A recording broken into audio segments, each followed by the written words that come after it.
Olá, meus amigos, um dia de muita paz para todos nós. Hoje, exatamente 5 de maio de 2025, estamos nós reunidos para estudarmos a obra Memórias de um Suicida. Nós vamos iniciar fazendo a nossa prece de gratidão, que será realizada pelo nosso irmão Wesley. Logo depois, a nossa irmã Aramita irá fazer uma recapitulação do nosso último estudo e já iniciarmos fazendo comentário. O Wesley deu uma boa lida em relação à fala do senhor João, né, que é que está nos orientando, e iremos comentar, tá bom? Vamos orar?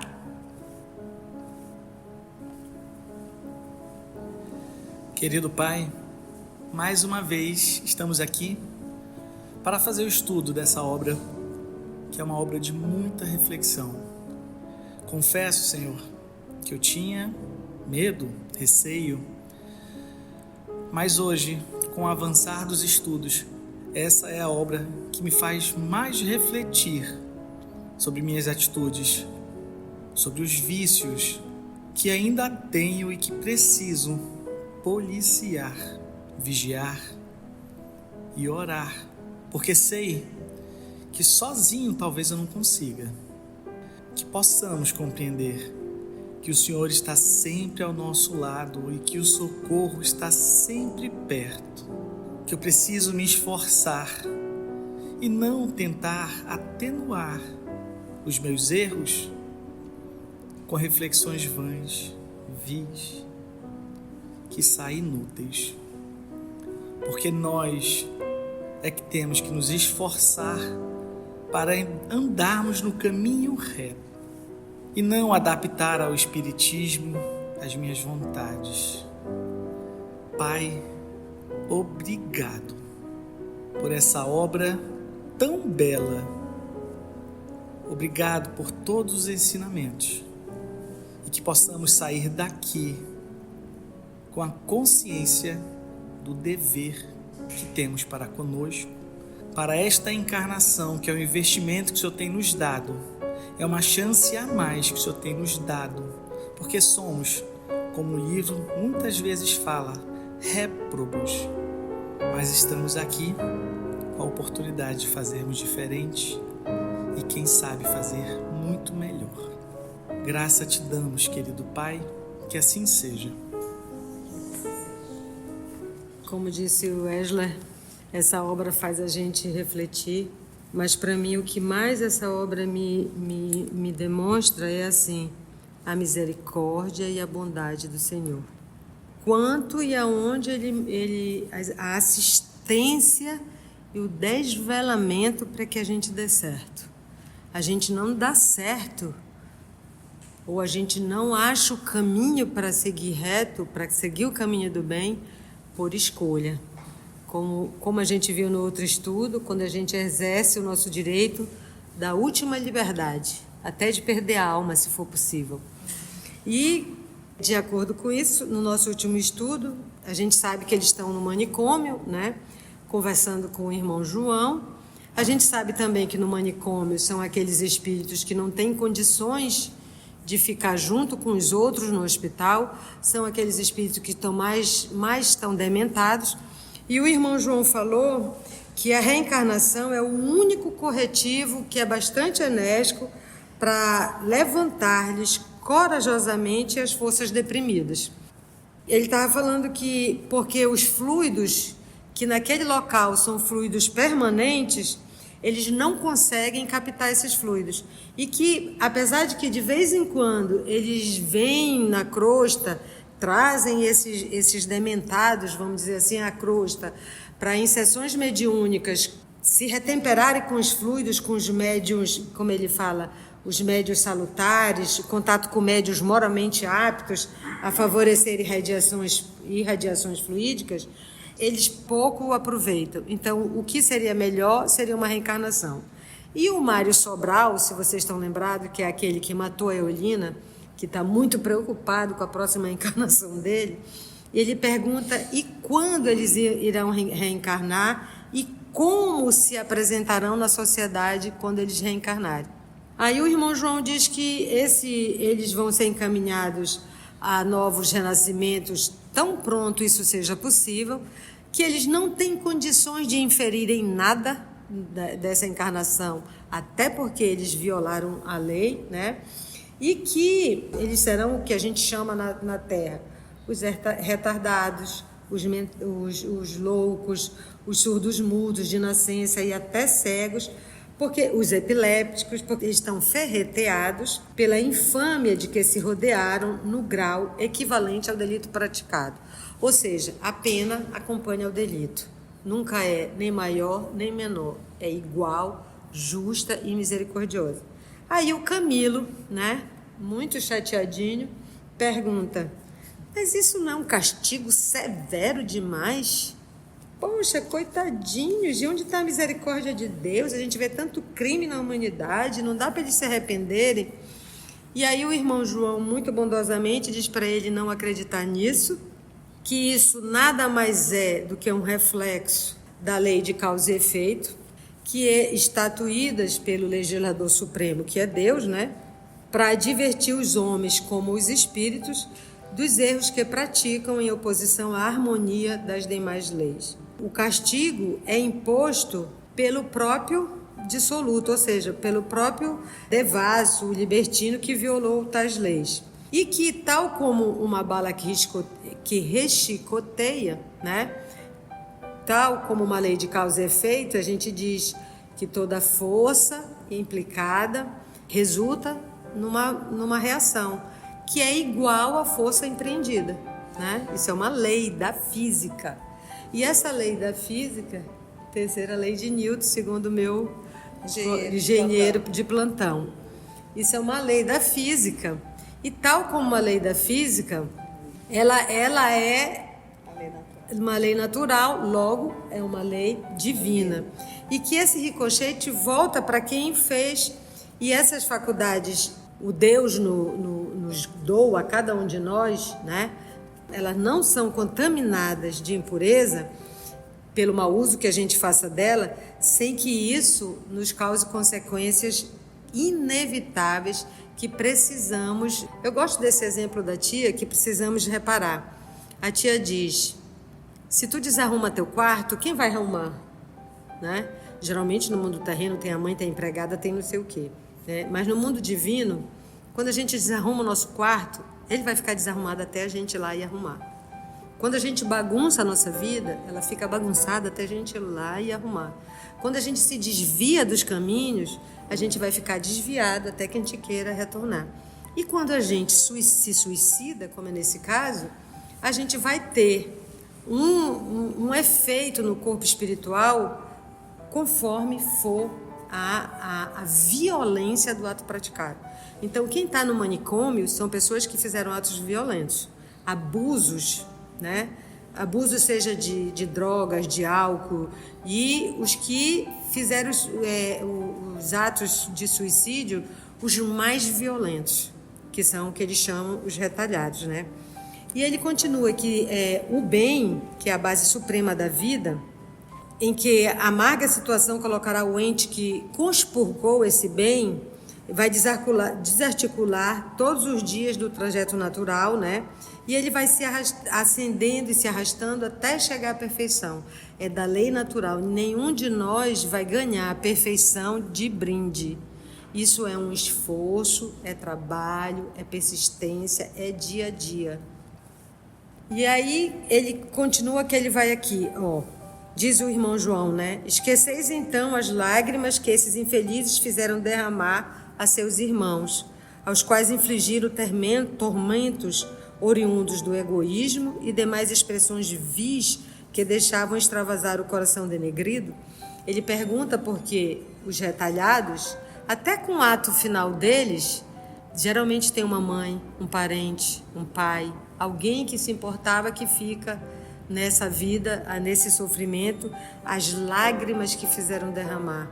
Os viciados, que aqui no manicômio também, os viciados em drogas, até eles chegarem ao final da vida, é um rastro de sofrimento que eles vão deixando até o final. Então ele disse para o Camilo se lembrar disso, né? Não fizeram mal só para si, né? Fizeram para si e para os seus. Você imagina um coração de mãe, né? Um coração de pai, um irmão, uma irmã, uma esposa, filhos, né?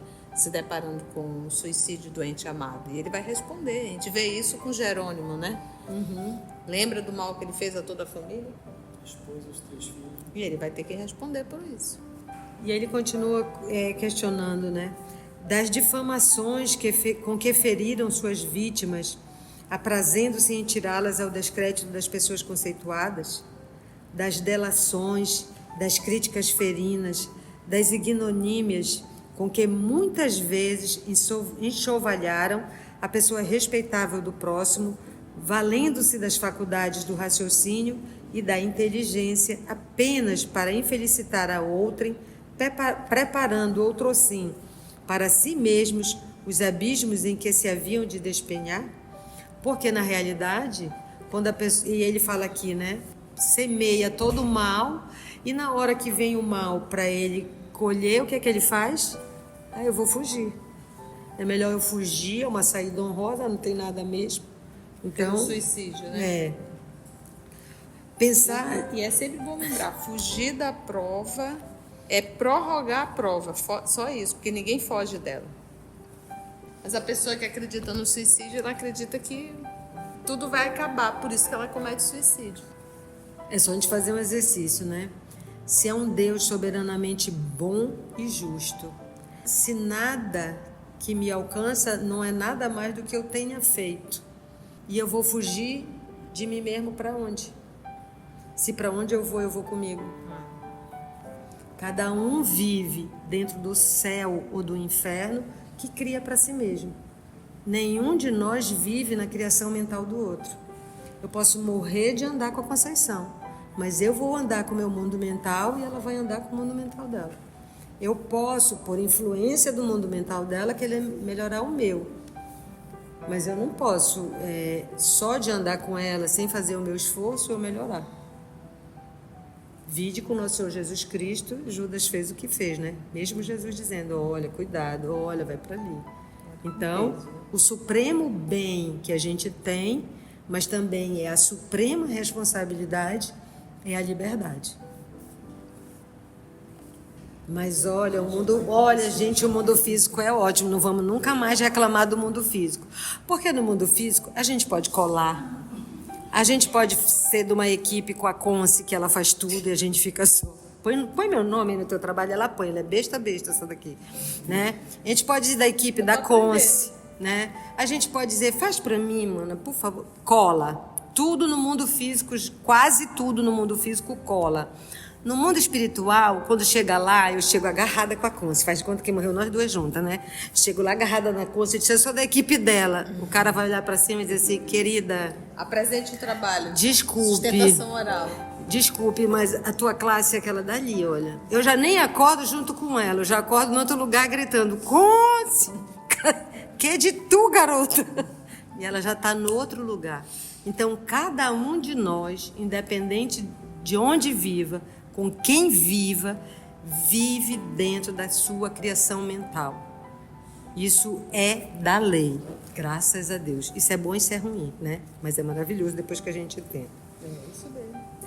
Aí ele diz, pensaste nas ingratidões e traições impostas aos simplórios corações femininos que enredaram em suas garras abomináveis, forjadas em instintos sórdidos?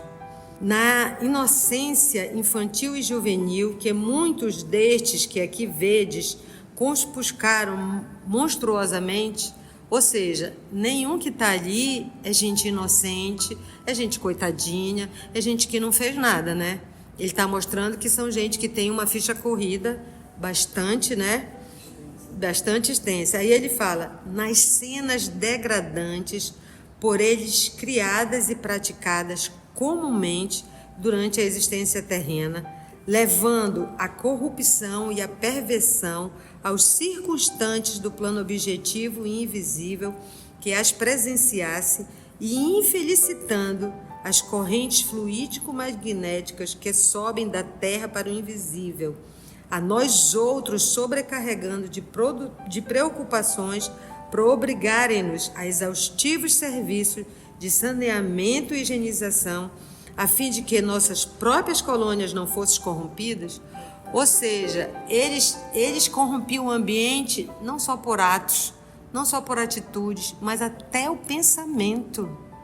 O pensamento desses irmãos do manicômio chegavam a perturbar as colônias espirituais, quer dizer assim, nos sobrecarregando de preocupações por obrigarem-nos, olha, exaustivos serviços de saneamento e higienização, a fim de que nossas próprias colônias não fossem corrompidas.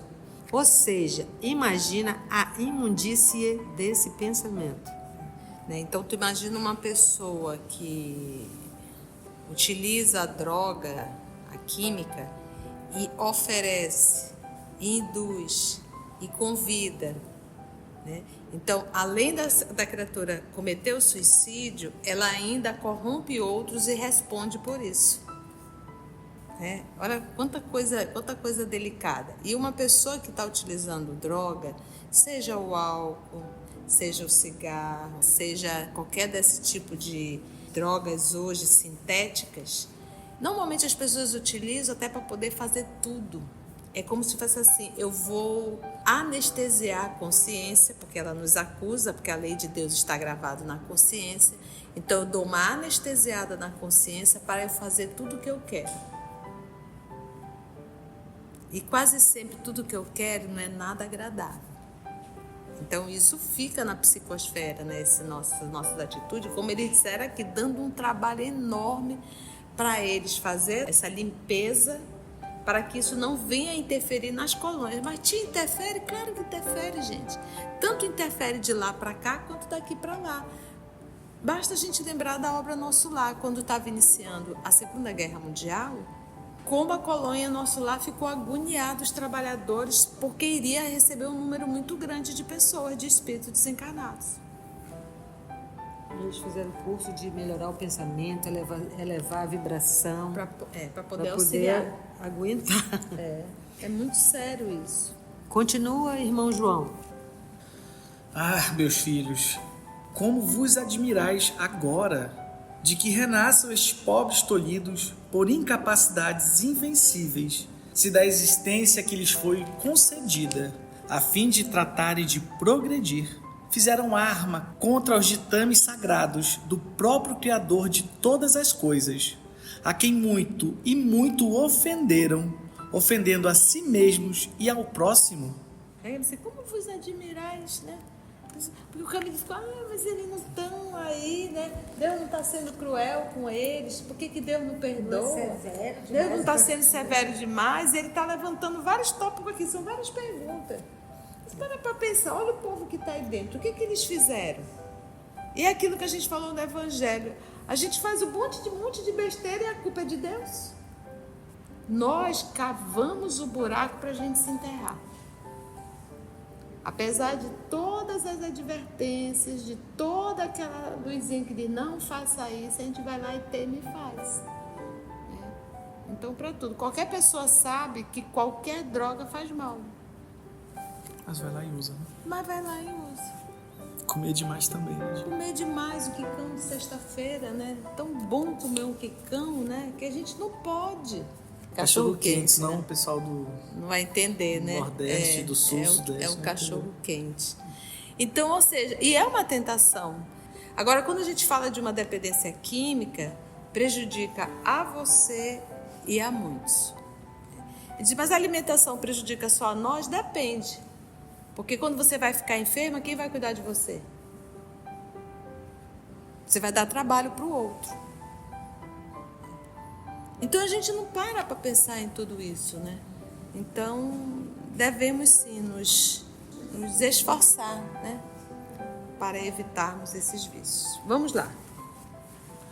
Ademais, não estarão eternamente precipitados nos pélagos cheios das iniquidades que cavaram.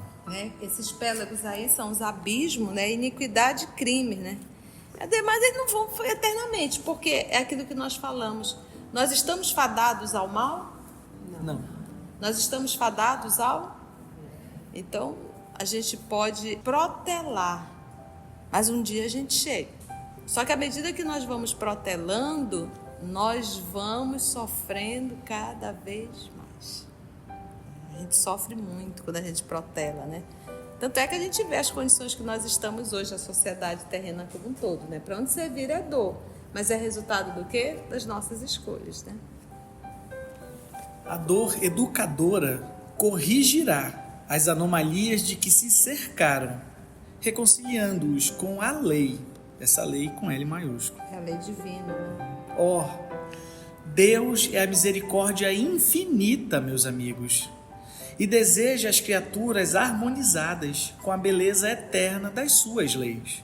E se sabemos que essas leis são incorruptíveis, cumpre-nos observá-las e respeitá-las, a fim de não virmos a tragar o fel irremediável das consequências que por nossa própria vontade criarmos com os desvios da rota natural e luminosa. Então, primeiro que o Camilo questiona como se não é um castigo severo. E ele vai explicando que isso não é um castigo, é consequência da lei de causa e efeito. Claro, se a gente for falar simplesmente na força da lei, parece assim uma coisa bem imposta e bem dura. Aí no final ele fala, a dor educadora corrigirá. E ele fala que isso faz parte da misericórdia divina. Porque eles podiam deixar, não vamos deixar esse retalhado aqui no mundo espiritual, séculos e séculos, até bem de pouquinho em pouquinho, e reconstituindo o espírito dele? Eles não podiam fazer isso? Podiam. Mas o que a Mãe Santíssima pediu? Gente, vamos lá, vamos agilizar o máximo que a gente puder. Tal como um pai e uma mãe, quando vê o filho fazendo uma bobagem, né, e ele quer continuar nessa bobagem, ele tira a bobagem, o filho pode chorar, né? O filho pode espernear. Mas se ele sabe que é pro bem, ele não vai deixar, né? Eu nunca vi um pai e uma mãe que o filho quer meter o dedo numa tomada, o pai diz assim, toma meu filho, enfia aí, que é pra te logo pegar um choque. Se esse choque for muito grande, mete do lado esquerdo, que chega logo no coração e tu pá! Teu coraçãozinho para e acaba com a besteira. Não faz isso, né? A gente põe protetor nas tomadas, a gente tira, a gente olha com cuidado. A mesma coisa Deus com a gente. E quando ele diz que eles vão ficar tolhidos por incapacidades invencíveis, foi unicamente pelo quê? Por escolhas deles. Por escolha de cada um de nós. Cada um de nós está com um corpo que construiu conforme os seus atos, e alguns estão com o corpo doado em dar misericórdia, né? Olha, tu vai dessa tua última chance nesse corpo legal. Se tu não fizer, da próxima pra ti, ó, tolhidinho, tá? Não é ruindade, é porque tu não aproveitaste. Eu vou te dar uma caneta para te estudar e tu quebra a ponta, a próxima vez tu vai sem caneta porque não dá para tu. Então é só uma forma de educar. E se a gente, como ele diz, que a lei é de causa e efeito, né? A causa, o efeito é compatível com a causa. Eu nunca vi a gente plantar limão e colher jaca, né? Só colhe jaca quem planta jaca, e só colhe limão quem planta limão. Então a gente está sempre plantando e está sempre colhendo. E olha só que legal do nosso Senhor Jesus Cristo. Ele veio e falou para todos nós: o que plantardes tu vai colher, a cada um conforme as suas obras. Cada um vai se receber o seu talento. Quem aproveitar o seu talento, mais vai ser aproveitado. E quando é a misericórdia divina? A misericórdia divina é 100 para 1. Vocês sabem o que é 100 para 1? O cara diz assim, tu me dá 1, eu te dou 100. Quem não ia topar isso? Troca R$1 por 100? Eu trocava na hora. É isso que Deus está dizendo pra gente. Olha, tu põe o teu R$1, eu ponho 100. Só que a gente diz, não quero. Se for assim também não quero. E depois a gente faz igual o Camilo. Isso é a gente, né? Depois, quando a gente está sofrendo, porque comigo, né? Eu sou tão legal, eu não mereço. Tanta gente ruim aí no mundo e eu sofrendo. É sinal que tu também não é bom, né? Acho legal isso aqui, né, Mita? Ela colocou assim, olha o termo aqui, anomalias que se cercaram. Então a dor, ela tem o propósito de corrigir. Anomalia é o quê? É uma deformidade. Porque a minha essência, a nossa essência é de ordem divina. Nós deformamos, houve uma anomalia. E essa anomalia que nós nos cercamos dela, fomos nós que a fizemos. Mas eu achei legal quando eu disse, e se sabemos que essas leis são incorruptíveis, ou seja, se eu estou aqui na terra, se eu apronto alguma, eu posso, de certa forma, por detrás dos panos, soltar um dinheiro para fulano, soltar um dinheiro para Beltrano, papai e mamãe pode ir lá resolver, e acaba, de certa forma, fugindo, escapando das consequências da minha atitude. Quando se fala da divindade, ela é incorruptível. Não tem absolutamente nada que possa tirar, dar um jeitinho, tirar a minha responsabilidade de corrigir. E isso é um ato de extremo amor, porque se a Mita aprontar e se eu, na condição de mãe, for lá resolver para a Mita, é questão de tempo para a Mita errar de novo. Isso não é amor, isso é conivência. Agora, se a Mita errou, já é um adulto, estou falando de adulto, tá? Não estou falando de criança, estou falando de adulto. Se a Mita errou, eu digo agora, você vai resolver os seus problemas. Você construiu, você vai resolver. Isso é um ato de amor, porque eu estou educando a Mita. É assim que Deus faz com a gente.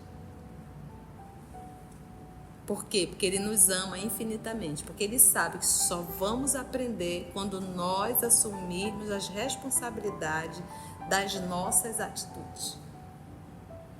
A pior forma de deseducar é não deixar o outro sofrer as consequências das suas atitudes. Baixei a fronte. Quem que baixou? Camilo. Arrasadíssimo, né? Imagina a ousadia questionar Deus, é uma ousadia, né? Baixei a fronte, como sempre, em presença da lógica irretorquível de mais aquele discípulo do mestre Nazareno. Pelas galerias e antecâmeras próximas aos santuários, isto é, aos gabinetes médicos, onde a distribuição de eflúvios, que são os fluidos, né, minorativos, suaves, era sábia e caridosamente operada. Vimos que enfermeiros iam e vinham, amparando doentes fracos e atemorizados, provindo do pátio que acabáramos de visitar e de outras dependências, a fim de serem beneficiados. O que ele está dizendo aí, olha só a misericórdia. A distribuição de fluidos era sempre, eles eram os mais necessitados e sempre tinha fluidos para ele, porque o que está no ar, que o Camilo dizia que ele conseguia ver só uma parte, mas quem tinha olhos viam muito mais, eles não conseguiam absorver nada. Então eles precisavam vir de tempos em tempos à crosta nas regiões mediúnicas, mas o melhor remédio para eles era a reencarnação. Pelos, entre aspas, retalhados. Observamos que votavam especial comiseração, dado que muito penosamente se podiam locomover. A julgar pelas exposições do irmão João, que tecia considerações importantes a respeito de quanto se nos deparava. Seriam eles futuros paralíticos e enfermos de nascença, desde a infância, revelando, olha a palavra, anormalidades impressionantes. É o que a gente diz, você vê uma pessoa nascendo numa condição dessa, não foi Deus que construiu essa anormalidade. Foi o próprio homem utilizando seu livre-arbítrio que destruiu a sua forma perispirítica. Porque lembra quando a gente destrói o corpo, a gente destrói o perispírito. E a forma desse perispírito se equilibrar é uma nova encarnação, que às vezes acaba sendo necessária várias reencarnações, até aquilo se equilibrar novamente, né? Com efeito, suas atitudes eram tolhidas por dificuldades extremas de vibrações, dispersadas que foram estas pelo choque terrível.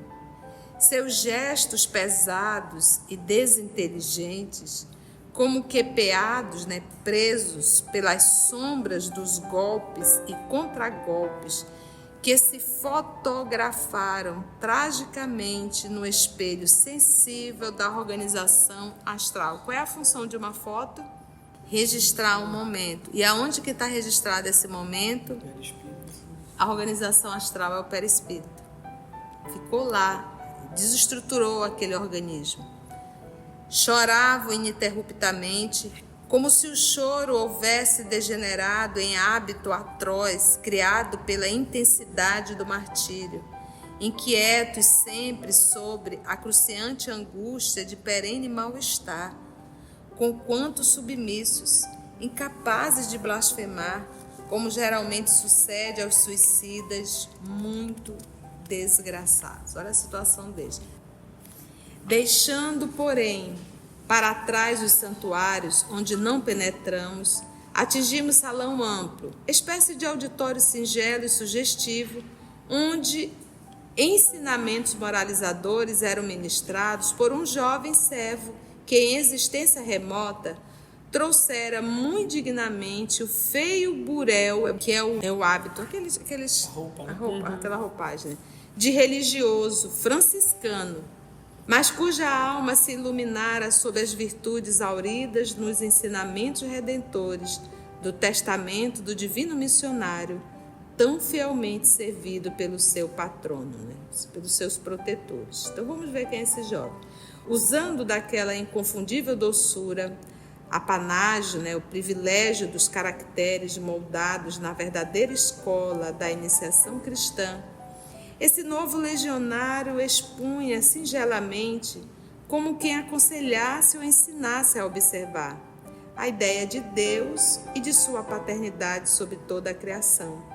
Bem assim a missão messiânica e suas dilatadas consequências beneficiando o gênero humano. O convite à prece, ao exame individual interior, era repetido e satisfatoriamente explicado todos os dias, antes do ingresso nos gabinetes para a higienização fluídica operada pelos dedicados psiquistas. Esses, os principais recursos a serem tentados na ocasião para tratamento dos enfermos, visto que seriam tentativas para a reeducação mental, exercícios que levariam o paciente a estabelecer mais tarde correntes harmoniosas com os benéficos poderes do alto. E tão transcendente ensinamento era enunciado singelamente, ao critério de métodos ao alcance daquelas mentes conturbadas e sob inspirações de uma doce e fraternal caridade, cuja fragrância penetrou até o âmago das nossas almas comovidas ante a visão de tão nobres corações devotados ao auxílio amoroso para com o próximo. A gente nunca está desamparado, né, gente? Cenas do próximo capítulo, Aramita. Cenas do próximo capítulo, e para ver que, assim, qual é o professor mais especializado, mais capacitado no mundo espiritual? Para os que mais precisam. Né? Ele falou que teve um hábito religioso e ele vai todos os dias fazer o convite à prece, porque por mais que eles vão nascer, né, como ele diz assim, com incapacidades invencíveis, mas a mente vai estar e eles não reagem, eles não têm capacidade para nada, mas todo dia vai alguém lá ensinar, falar de quem? Falar de Jesus, falar da lei de Deus, da bondade do Criador, para isso ir chegando até um dia que ele comece a fazer um esforço próprio para se decidir caminhar. Então isso, se para os retalhados, para os dependentes, para os que destruíram a vida tem, imagina para nós. E se vocês verem cada capítulo desse livro, qual é a coisa que ele fala e que repete comumente? A prece, a prece. Ninguém improvisa a prece e essa comunicação com o teu espírito protetor, com a espiritualidade superior. Isso é um exercício que a gente faz.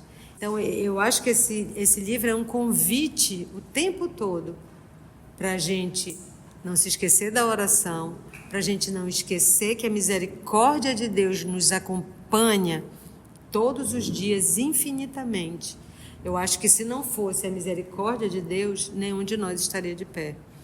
Porque o nosso passado não é passado de bondade, de coisa, é passado de iniquidade.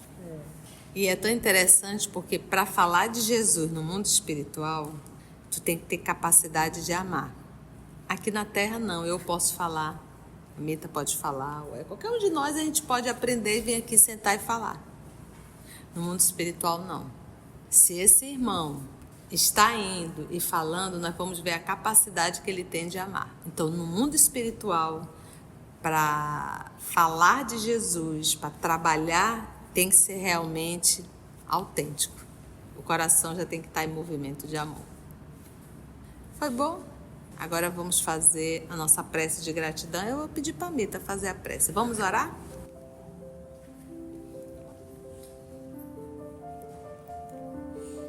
Pai de infinita misericórdia, nós que estamos aqui reunidos dos dois planos da vida, queremos simplesmente te agradecer, porque essa obra nos mostra quão amados, quão cuidados, quão amparados nós somos.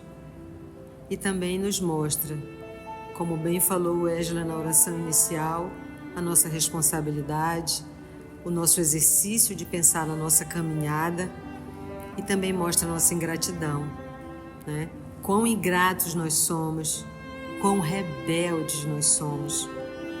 Quantas coisas a gente reclama sem nem o direito, porque se soubéssemos o que já fizemos, quanta vergonha, quanto rosto olhado para o chão, sem nem levantar a vista, nós andaríamos.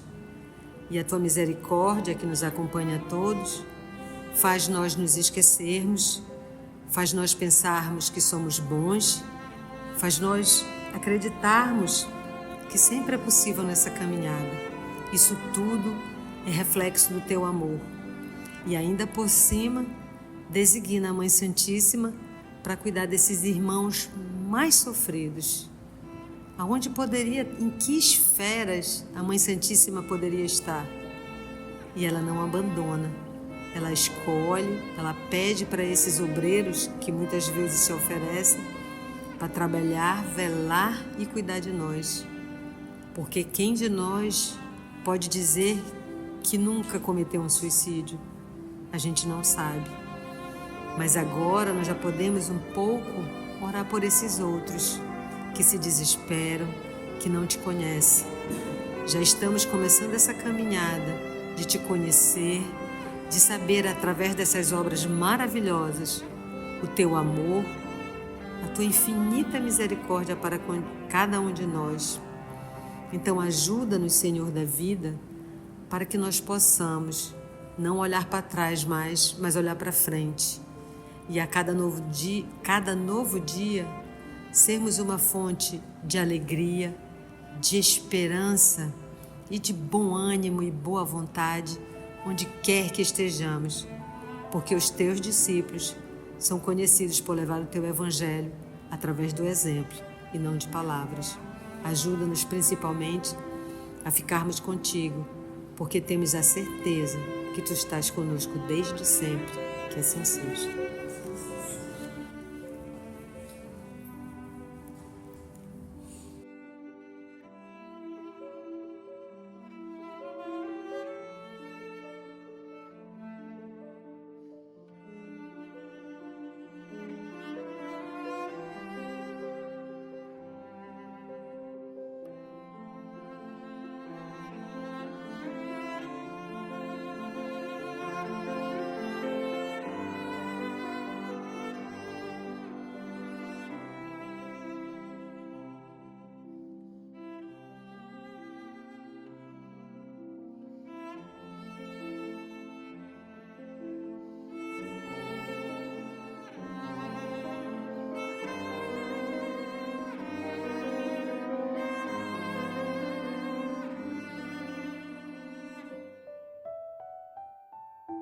EOS Manaus. Estudando para servir ao Cristo. Visite nosso site em www.eosmanaus.org. No YouTube, procure o canal EOS Manaus. Participe do nosso grupo no Facebook. No Instagram somos @EOS Manaus. Escute e estude na Rádio Manaus de Estudos Espíritas. Estamos, também, em diversas plataformas de áudio. Procure EOS Manaus, no seu aplicativo preferido. EOS Manaus. Estudando para servir ao Cristo.